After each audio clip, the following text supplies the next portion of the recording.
Student, my name is Nandini. आज की इस क्लास में हम पढ़ेंगे पोषण। पोषण क्या है और पोषक तत्व क्या होते हैं और इनकी आवश्यकता हमारे शरीर को क्यों होती है। ठीक है, तो चलिए स्टार्ट करते हैं। इससे पहले वाली क्लास में मैंने इंट्रोडक्शन क्लास दी थी कि बायोलॉजी में हम क्या क्या टॉपिक्स पढ़ने वाले हैं, तो आप वो क्लास जाकर देख सकते हैं। ठीक है, तो पहले जब भी हम पोषण सुनते हैं तो हमें ये सब क्वेश्चन सवाल, पोषण की क्रिया क्या है। पोषण की क्रिया है जो भी भोजन हम खाते हैं उसमें जो भी एलिमेंट्स हमें प्राप्त होते हैं, भोजन से जो भी तत्व हमें प्राप्त होते हैं उन एलिमेंट्स का बैलेंस ही क्या कहलाता है, पोषण कहलाता है। ठीक है, तो पोषक तत्वों का बैलेंस पोषण कहलाता है। ठीक है, तो पोषण क्या है, पोषक तत्वों का संतुलन।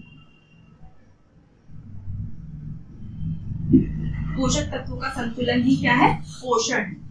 ये पोषक तत्व हमें कहां से मिलते हैं, भोजन से। तो कौन कौन से पोषक तत्व हैं जो हमें प्राप्त होते हैं, वो पहला है कार्बोहाइड्रेट,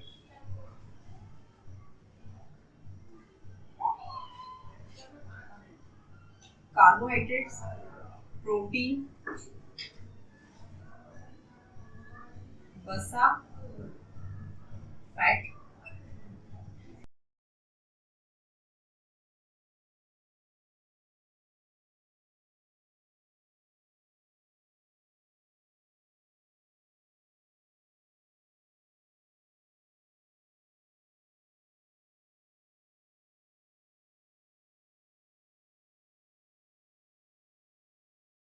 हमारे ये सारे पोषक तत्व और इन सब का बैलेंस ही क्या कहलाता है, पोषण कहलाता है। ये जो भी तत्व है, ये प्रत्येक एक तत्व एक इम्पोर्टेंट कार्य के लिए हमारे शरीर में इनकी आवश्यकता होती है। जैसे कार्बोहाइड्रेट है, इससे हमें ऊर्जा प्राप्त होती है। ठीक है, तो कार्बोहाइड्रेट से हमें ऊर्जा प्राप्त होती है। जब भी हम भोजन करते हैं तो हमें उससे ऊर्जा मिलती है। आप देखते होंगे जब भी आप फास्ट रखते हैं, व्रत रखते हैं, तो आपको एनर्जी लो लगती है। क्यों लगती है, क्योंकि उस टाइम पे आपको कार्बोहाइड्रेट उतनी मात्रा में नहीं मिला है जितनी मात्रा में आपकी शरीर को उसकी आवश्यकता है, तो हमें ऊर्जा की कमी लगती है। तो वो किस लिए लगती है, क्योंकि हमने भोजन नहीं किया, हमारे शरीर में कार्बोहाइड्रेट की कमी हो जाती है। ठीक है, और प्रोटीन मेनली वृद्धि के लिए, हमारे शरीर की वृद्धि के लिए क्या आवश्यक होता है, प्रोटीन, है ना। वैसे ही फैट भी ऊर्जा के लिए और वृद्धि के लिए हमारे शरीर में आवश्यक है ना। प्रोटीन से भी हमें ऊर्जा मिलती है, परंतु उतनी प्रोटीन जो ज्यादातर इसका मेन कार्य क्या है, वृद्धि करना, शरीर की वृद्धि करना, और जैसे वृद्धि करना और कोशिकाओं की मरम्मत। तो प्रोटीन हमारे शरीर की वृद्धि और कोशिकाओं की मरम्मत, या फिर हमें चोट लग जाती है उसकी भरपाई के लिए, चोटों की क्षतिपूर्ति के लिए हमें प्रोटीन की आवश्यकता होती है। वसा की भी हमें आवश्यकता की होती है, वृद्धि और ऊर्जा के लिए। तो ये सारे पोषक तत्व हैं जो हमें भोजन से प्राप्त होते हैं, कार्बोहाइड्रेट, प्रोटीन, वसा, खनिज, है ना। अब भोजन हमारे लिए क्यों आवश्यक है, ऊर्जा के लिए। ऊर्जा का स्रोत क्या होता है, भोजन होता है। शरीर की वृद्धि के लिए, शरीर की वृद्धि के लिए, रोगों से लड़ने के लिए, है ना, और उपापचय क्रियाओं में।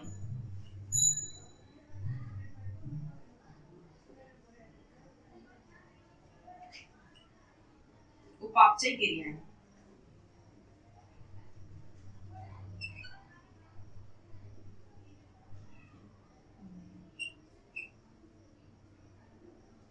ठीक है।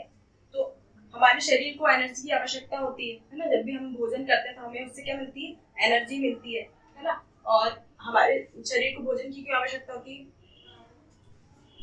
वृद्धि के लिए।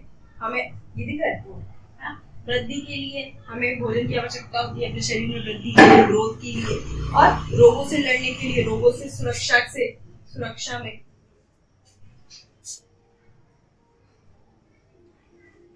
और उपापचय क्रिया यानी मेटाबॉलिक एक्टिविटीज।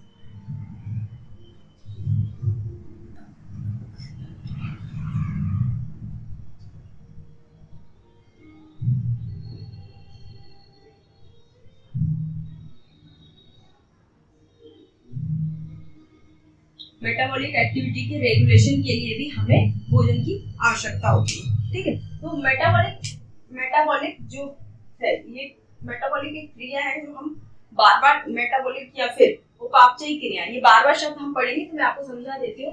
जैसे हमारे शरीर में कोशिका है, आपको पता है हमारा शरीर कोशिकाओं से मिलकर बना है। हमारे शरीर की संरचनात्मक या क्रियात्मक इकाई क्या है? कोशिका। छोटी छोटी कोशिकाओं से मिलकर ऊतक बनते हैं, ऊतक से मिलकर अंग बनते हैं और अंग से हमारा शरीर बना हुआ है, अंगों से जुड़कर हमारा शरीर बना हुआ है।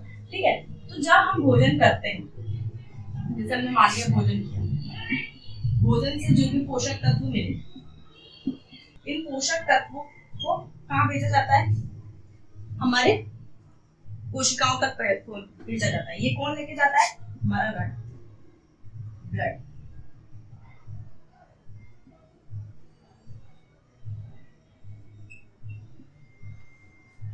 ब्लड हमारे पोषक तत्वों को कोशिकाओं तक ले जाते हैं ना, कोशिकाओं तक ले जाते हैं। फिर हम क्या करते हैं? एक तो ये क्रिया होगी, भोजन से पोषक तत्व हमारे ब्लड के द्वारा कोशिकाओं तक जाते हैं। फिर हम क्या करते हैं? सांस लेते हैं, श्वसन करते हैं। श्वसन करते हैं तो हमें क्या मिलती है? CO2 मिलती है। हमारे शरीर में CO2 रहती है, तो ये हमें क्या मिलती है? ऑक्सीजन मिलती है। तो ये ऑक्सीजन भी हमारी कोशिकाओं तक पहुंचती है। किसके द्वारा पहुंचती है? हीमोग्लोबिन के द्वारा। हमारे रक्त में RBC होती है जिसमें हीमोग्लोबिन उपस्थित होता है। हीमोग्लोबिन हमारे फेफड़ों से ऑक्सीजन को ले जाकर कहाँ सारी कोशिकाओं में फैला देता है। तो जब इन पोषक तत्वों का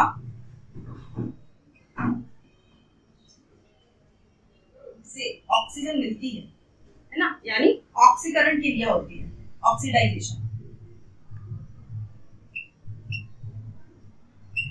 ऑक्सीडाइजेशन होता है।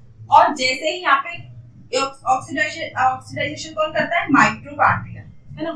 कोशिका में उपस्थित माइटोकॉन्ड्रिया के द्वारा ऑक्सीडाइजेशन किया जाता है। तो जब ऑक्सीडाइजेशन होता है तो हमें क्या मिलती है? एनर्जी मिलती है, एनर्जी रिलीज होती है हमारे। ठीक है, तो हमारी कोशिकाओं में एक माइटोकॉन्ड्रिया होता है जो पोषक तत्वों में क्या मिला देता है? ऑक्सीजन मिला देता है। पोषक तत्वों का ऑक्सीकरण करके क्या बनाता है? एनर्जी रिलीज करता है। तो हम कुछ भी करते हैं, जैसे मैं बोल रही हूँ या फिर मैं चल रही हूँ, आप बैठे हैं तो भी एनर्जी लगती है, आप सो रहे हैं तब भी हमारे शरीर को एनर्जी की आवश्यकता रहती है, क्योंकि ऐसी बहुत सारी क्रियाएं रहती हैं जो हमारे शरीर में चलती रहती है। जैसे हम सांस लेते हैं, इनहेल एक्सहेल होता है, तो वो भी इसके लिए एनर्जी की आवश्यकता होती है। और मैं जैसे बोल रही हूँ, आप बैठ के पढ़ रहे हैं, तो ये भी इसके लिए भी हमें क्या चाहिए? एनर्जी चाहिए। तो ये मेटाबॉलिक जो क्रिया होती है, एक्टिविटी होती है, उपापचयी क्रिया, ये निरंतर हमारे शरीर में चलती रहती है। तो इसके द्वारा क्या होता है? पोषक तत्वों में ऑक्सीजन को मिला दिया जाता है, फिर एनर्जी रिलीज की जाती है। तो जितनी शरीर को आवश्यकता होगी, जैसे अभी मैं बोल रही हूँ, जितनी अभी मुझे आवश्यकता है, तो मेरा शरीर द्वारा, मेरी कोशिकाओं के द्वारा उतनी ही एनर्जी मुझे दी जा रही है। और अगर इसमें अधिक एनर्जी, अब इस एनर्जी को दो पार्ट में डिवाइड करते हैं ना, एक एनर्जी क्यों? मुझे कुछ काम करना है, मैं काम कर रही हूँ, है ना, तो उसके लिए। पर जो अधिक एनर्जी है, अगर मेरे शरीर में अधिक एनर्जी बन रही है, तो उसको क्या होगा? उसको स्टोर कर लिया जाएगा, उसका क्या होगा? भंडारण होगा, है ना। तो यही क्या कहलाती है? उपापचयी क्रिया कहलाती है। ठीक है, तो भोजन से जब हमें पोषक तत्व मिलते हैं, पोषक तत्व में हमारी ऑक्सीजन मिलती है, ऑक्सीकरण होता है पोषक तत्वों का, फिर क्या होती है? एनर्जी बनती है, एनर्जी का निर्माण होता है। इसलिए कोशिका में उपस्थित माइटोकॉन्ड्रिया को क्या बोला जाता है? कोशिका का पावर हाउस। क्यों बोला जाता है? क्योंकि वो ऊर्जा के निर्माण में बहुत अहम भूमिका निभाता है। ठीक है, तो ये थी इसको क्या बोलते हैं? मेटाबॉलिक क्रिया, उपापचयी क्रियाओं का नियमन किसके द्वारा होता है? पोषक तत्वों के द्वारा। मेटाबॉलिक समझ में आए? ठीक है, तो ये बार बार हम पढ़ेंगे, इसलिए मैंने समझा दिया। ठीक है, तो हम फिर से अपने मेन टॉपिक पे आ जाते हैं, पोषक तत्व। ठीक है, तो पोषक तत्व हमें क्यों आवश्यक है? शरीर में ऊर्जा के निर्माण के लिए, शरीर की वृद्धि के लिए, रोगों से लड़ने के लिए और उपापचयी क्रियाओं के लिए। तो ये तो आपको पहले से समझ में आते हैं बोलने से कि क्या है। ये उपापचयी क्रिया नहीं समझ में आ रहा था, तो मैंने ये समझा दिया आपको, ठीक है। उपापचय क्या होता है? उपापचय क्रिया, इनको मेटाबॉलिक एक्टिविटीज बोलते हैं। ये उपापचय जो शब्द है दो चीजों से मिलकर बना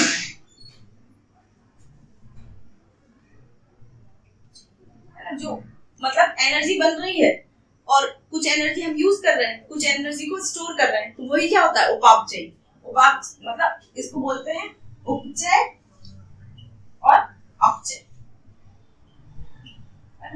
उपचय और अपचय, इसको मेटाबॉलिक, इसको बोलते हैं कैटाबॉलिक और एनाबॉलिक। इंग्लिश, ठीक है। कैटाबॉलिक एनाबॉलिक से मिलकर क्या बनता है? मेटाबॉलिक या फिर उपापचय, ये इसका इंग्लिश नाम है। तो जो शरीर में हम कुछ एनर्जी का हम उपयोग कर रहे हैं तो उपापचय, और कुछ को स्टोर कर रहे हैं तो वो अपचय, ठीक है।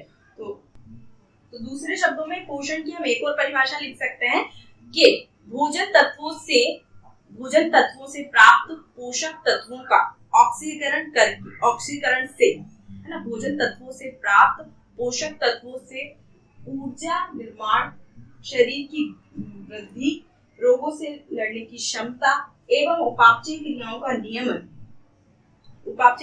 नियमन की जो प्रक्रिया है उसको क्या कहते हैं? पोषण कहते हैं, ठीक है। तो इनको सबको मिला के हम जो भी कर रहे हैं वो किसके द्वारा कर रहे हैं? पोषक तत्वों के द्वारा ये किया जा रहा है। तो इसी क्रिया को हम क्या कहते हैं? पोषण कहते हैं। समझ में आया पोषण क्या है? ठीक है। तो आज की क्लास में हम सब तो पोषक तत्व कौन कौन से होते हैं? कार्बोहाइड्रेट, प्रोटीन, वसा, खनिज, लवण, ठीक है। तो ये सारे पोषक तत्व हैं। तो आज की क्लास में हम किसकी बात करेंगे? कार्बोहाइड्रेट। तो कार्बोहाइड्रेट में क्या होता है? ग्लूकोज होता है।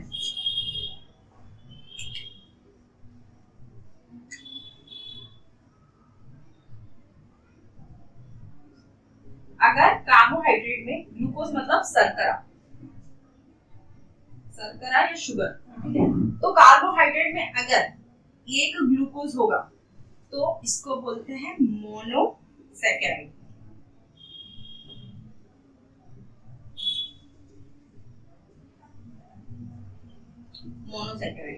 वहीं अगर इसमें दो मॉलिक्यूल्स होंगे, ग्लूकोज का एक मॉलिक्यूल होगा तो उसको क्या बोलेंगे? मोनोसैकेराइड। अगर वहीं ग्लूकोज के दो मॉलिक्यूल होंगे तो उसको बोला जाता है डाइसैकेराइड।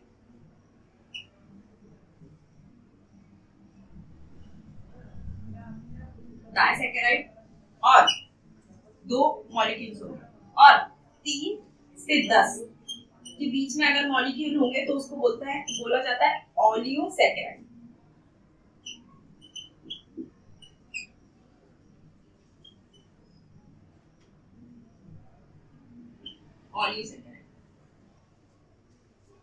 और 10 से अधिक होंगे, 10 से अधिक को बोला जाता है पॉलीसैकेराइड।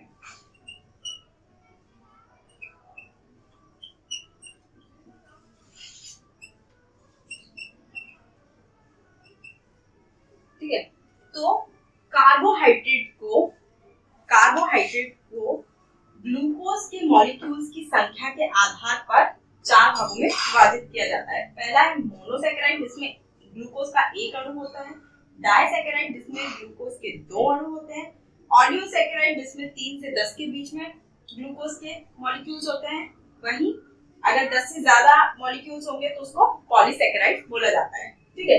तो मोनोसैकेराइड, अब इनमें भी फर्दर बहुत सारे अलग अलग डिवीजन है, कौन कौन से मोनोसैकेराइड होते हैं, कौन कौन से डाइसैकेराइड होते हैं, कौन कौन से ओलियोसैकेराइड होते हैं, उनके बारे में बात करेंगे, ठीक है। अगर कार्बोहाइड्रेट में एक मॉलिक्यूल होगा ग्लूकोज का तो उसको क्या बोलते हैं? मोनोसैकेराइड।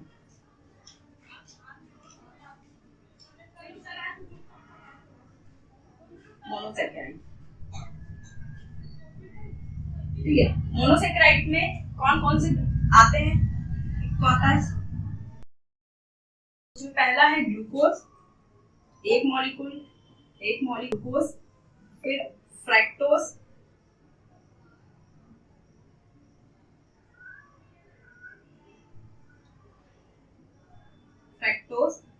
और गैलेक्टोज।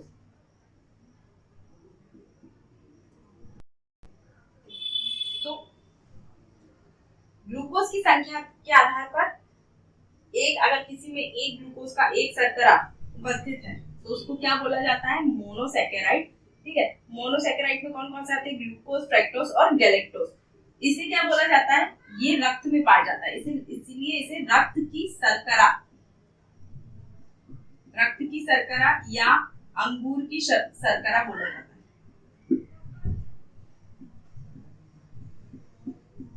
ठीक है, तो पहला क्या है, ग्लूकोज, उसके बाद है फ्रक्टोज। ये किसमें मिलता है, फलों में, ये फलों से प्राप्त होता है और इसको सबसे मीठी शर्करा भी बोला जाता है। गैलेक्टोज दूध की सरल शर्करा भी बोला जाता है।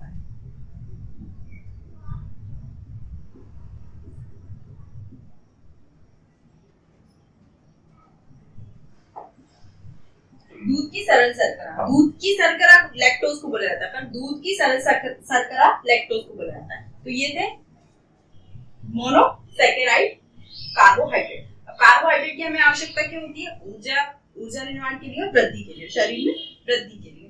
ठीक है, उसके बाद अगर हम डाइसैकेराइड की बात करें, तो अगर कार्बोहाइड्रेट में ग्लूकोज की या दो शर्करा होंगी तो उसको क्या बोलेंगे, डाइसैकेराइड। दो मॉलिक्यूल होंगे शुगर के तो डाइसैकेराइड बोलते हैं। इसमें 3 आते हैं,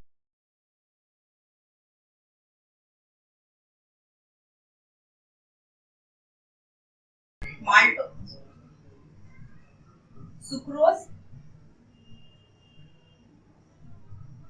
माल्टोज, उसके बाद लैक्टोज। ठीक है, तो डाइसैकेराइड में कौन सा आता है, सुक्रोज, माल्टोज और लैक्टोज। ठीक है, इसको दूध की शर्करा बोलते हैं, जबकि लैक्टोज को क्या बोलते हैं, दूध की सरल शर्करा। माल्टोज हमें कहां से मिलते हैं, मोटे अनाज से, मिलेट से, अनाजों से हमें क्या मिलता है, माल्टोज कार्बोहाइड्रेट मिलता है। ठीक है, तो ये है डाइसैकेराइड। और कौन से होते हैं, ओलियोसैकेराइड।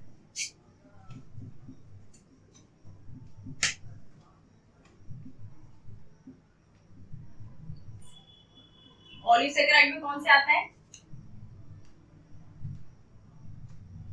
टेट्रा, ट्राइसैकेराइड,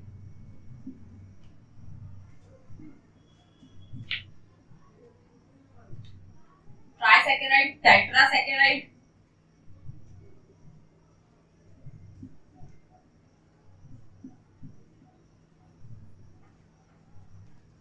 ये ओलियोसैकेराइड। इसके बाद आते हैं पॉलियोसैकेराइड। इसमें कितने होते हैं, 3 से 10 तक के, इसमें जो शर्करा की संख्या कितनी होती है, 3 से 10 के बीच में। ठीक है, और अगर 10 से अधिक है तो उसे क्या बोला जाता है, पॉलियोसैकेराइड।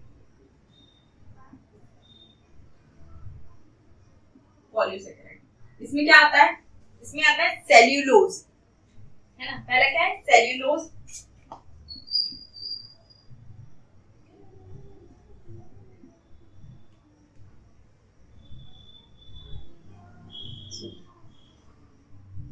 सेल्यूलोज, स्टार्च, इसको मंड भी बोलते हैं। तो ये पॉलीसैकेराइड में आता है। तो जो सेल्यूलोज होता है ये धरती पर सबसे अधिक मात्रा में पाए जाने वाला कार्बोहाइड्रेट। ठीक है, तो ये थे कार्बोहाइड्रेट को शर्करा मॉलिक्यूल के आधार पर 3 भागों में विभाजित किया जाता है, मोनोसैकेराइड, डाइसैकेराइड, ओलियोसैकेराइड और पॉलियोसैकेराइड। इनमें भी अलग डिवीजन होते हैं। मोनोसैकेराइड में आता है ग्लूकोज, फ्रक्टोज, लैक्टोज। डाइसैकेराइड में आता है सुक्रोज, माल्टोज और लैक्टोज। ठीक है, और ओलियोसैकेराइड में ट्राइसैकेराइड, टेट्रासैकेराइड और पोलियो में सेल्यूलोज और स्टार्च और सेल्यूलोज को हम सीधे नहीं खाते हैं ना। स्टार्च जैसे आलू हो गए या फिर स्टार्च मंड किसमें होते हैं, आलू में होते हैं, चावल हम कच्चे नहीं खाते, है ना। तो ये क्या है, पॉलीसैकेराइड। इसमें क्या होती है, 10 से अधिक संख्या होती है, अधिक मात्रा होती है किसी शर्करा की। ठीक है, तो ये थे क्या, कार्बोहाइड्रेट। ठीक है, अब अगर कार्बोहाइड्रेट की अगर हमारे शरीर में कमी हो जाती है तो क्या होता है कि हमारे शरीर में एनर्जी की कमी हो जाती है, बीपी लो हो जाता है। ठीक है, और एक हाइपोसीमिया जिसमें बेहोश होना बार इसको हाइपोसीमिया रोग हो सकता है। और अगर कार्बोहाइड्रेट की अधिकता हो जाए तो उसमें क्या होता है, हाइपरसीमिया होता है, जिसमें शर्करा की मात्रा हमारे शरीर में अधिक हो जाती है। ठीक है, तो कार्बोहाइड्रेट हमें किन किन चीजों से प्राप्त होता है? अनाजों से, फल, दूध, ठीक है, मोटे अनाज, फल, दूध, इन सब से हमें कार्बोहाइड्रेट प्राप्त होता है। अगर इसकी कमी हो जाए तो बहुत सारे रोगों से हमें लड़ना पड़ सकता है। एनर्जी की कमी हो जाएगी, हाइपरसीमिया या हाइपरसीमिया, जैसे अगर इसकी मात्रा बढ़ती, कमी होती है, इसकी कमी से क्या होता है?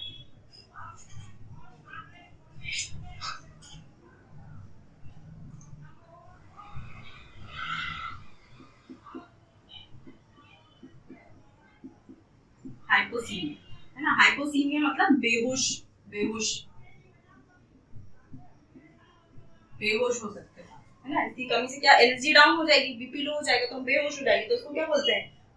हाइपोसीमिया। और अगर इसकी अधिकता हो जाए, हाइपरसीमिया, अधिकता को क्या बोलते हैं? हाइपरसीमिया। और इससे अधिक, तो इसकी अधिकता से क्या होता है? हाइपरसीमिया। हाइपरसीमिया मतलब मधुमेह। कार्बोहाइड्रेट की अधिकता हो जाएगी तो क्या हो जाएगा? मधुमेह हो जाएगा। ठीक है, तो ये था कि इससे प्राप्त होता है, क्या क्या इससे रोग हो सकते हैं। ठीक है, तो आई होप आपको ये सेशन समझ में आया होगा। कोई भी डाउट होता है तो आप कमेंट में लिख सकते हैं। इसके नोट्स के लिए आप हमारे टेलीग्राम ग्रुप या व्हाट्सएप ग्रुप को ज्वाइन कर सकते हैं। Thank you.